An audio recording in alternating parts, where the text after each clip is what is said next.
Social media is a great platform for many reasons. जितने लोग जुड़ेंगे, जितना अच्छा खाना बनेगा, उतना ही देश का नाम ऊपर जाएगा। 3 मसालों से हम घर पे खाना बनाते हैं। मिर्च पाउडर, धनिया पाउडर और हल्दी पाउडर। मेरे दिमाग में एक बहुत बड़ा क्वेश्चन था कि हर बार एक म्यूज़िक डायरेक्टर एक नए म्यूज़िक को कैसे जन्म देता है? So sir first welcome to IWM Buzz. Thank you very much. MasterChef के सेट पे आकर क्या फीलिंग है? How is the memory flashback is hitting you? Total flashback है आज क्योंकि 13 साल पहले हम ऐसे ही एक सेट पे खड़े थे सीज़न 2 में और 14 साल पहले सीज़न 1 में। एंड आई थिंक सीज़न 1 में जब हम घुसे थे तो MasterChef as a platform कितना बड़ा है, कितना मैग्नानिमस है, शायद उसकी पहचान नहीं थी। सीज़न 2 में समझ में आने लगा। लेकिन आज मास्टर शेफ़ इंडिया इंडिया के लिए कितना बड़ा है वो हम सब जानते हैं। And I am feeling very honoured and privileged to be standing here on the set. Can you say master chef has become an emotion for every Indian woman and every Indian can? Well I think yes, खाने से जो प्रेम करते हैं, MasterChef is definitely an emotion for them. They want to be on this platform, they look up to this platform, they look forward to seeing every season. I think MasterChef is definitely the next thing, the next big thing in every home. So you're here, so definitely a twist will be there in a show. So what challenge you like to give to a contestant? Well I think master chef एक easy platform नहीं है। सो खाने के साथ twist तो हमारा चलता ही रहेगा। एंड आज का ट्विस्ट बहुत ही यूनिक है। And the contestants are going to use their खुशबू वाला सेंस अ लॉट। एंड उसके बेस पर उन्हें बहुत अच्छी अच्छी डिशेस बनानी पड़ेंगी। And I think that's what I can tell. Sir हमने अभी बहुत देखा है कि सोशल मीडिया पे कई सारे अपकमिंग शेफ आ गए हैं. They always give their best no to the audience. So how you see all this platform, how the audience are using this platform for a cooking purpose? Well, I think social media is a great platform for many reasons because किसी को limitation नहीं देता ये. It actually helps every sector to grow, and cooking as a sector has really grown. Chefs as a sector has really grown, and when I look at India today, it is competing with the world in content creation. It is competing with the world in restaurants. It's competing with the world in hotels.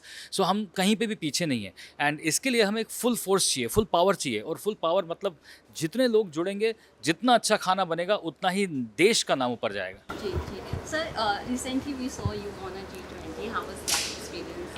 Well, that was, I was actually blessed that I was a part of, the G20 summit, and I was presenting the First Lady's something to do with millet, और मेरी dish का नाम था India. और वो India इसलिए था क्योंकि मेरे डिश के देखने से आप बता सकते हैं कि it was very colourful.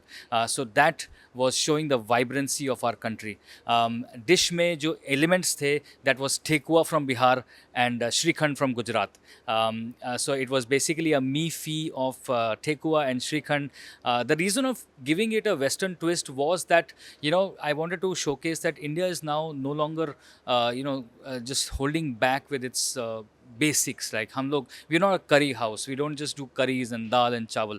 We are chefs who think vibrant, who think different.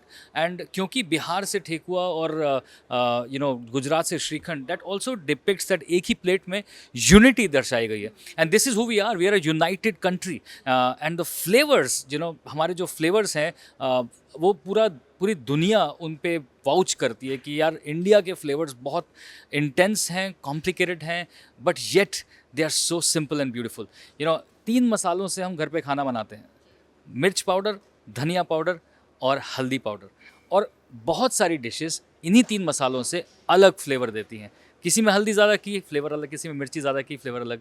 किसी में धनिया को कच्चा रखा, फ्लेवर अलग. धनिया को ज़्यादा पका दिया, फ्लेवर अलग. So I am saying that how beautiful is this cuisine, जहाँ पे आप हर एक इंग्रेडिएंट के साथ कुछ ना कुछ खेल सकते हो. So sir, any message for the audience who are trying to bring something twist in their life? खाने से लेकर वो एक्सपेरिमेंट करते रहते हैं, तो उनको क्या मैसेज देना चाहेंगे और न्यूट्रिशन को भी ध्यान रखते हुए? या सो आई थिंक खाना एक बहुत ही ब्यूटीफुल चीज़ है. तो मैं हमेशा से ये बिलीव करता हूँ कि अगर आपको बेसिक्स पता हैं तो आप बहुत कुछ कर सकते हैं.